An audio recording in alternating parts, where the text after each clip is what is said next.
The Board of Trustees just voted to approve George Hind as the new interim president of Winthrop University. But as a new chapter begins here at Winthrop, a dissent amongst the board may show that Dr. Mahoney's decision to leave may not have been voluntary.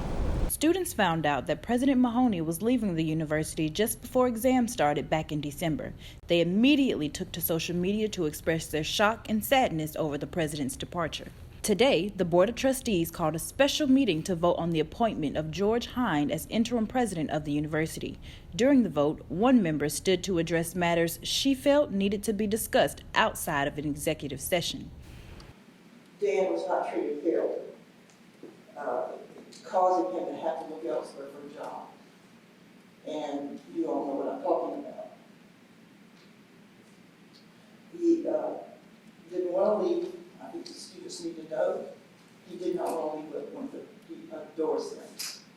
Dr. LaRoche continued to say that Hind was the only candidate that was allowed to come before the full board for an interview, while other candidates were not given that opportunity. The board's announcement this week caused different reactions from campus leaders. One, I'm disappointed. When I first ran for this position, there were so many things that I knew about the board. I knew that they supported the students. I knew that they valued student opinion. I knew so many positive things about the board. And when I reached out to offer my support and my help, it was a no. And then to find out today that it wasn't a full board decision, that makes it even more disappointing.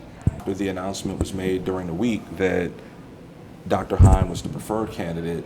There were meetings that had been set up for faculty and staff and others to meet with the candidate. For my own part, I thought it would be more of an interview situation, but it seemed to be more of an onboarding situation since it was kind of clear that it was going to be his job. Hind will begin his role as interim president of Winthrop on March 1st and will serve through June 2022. He says he will be just as devoted to campus engagement as Dr. Mahoney. This has been Brooke Frierson with Winthrop Close-Up.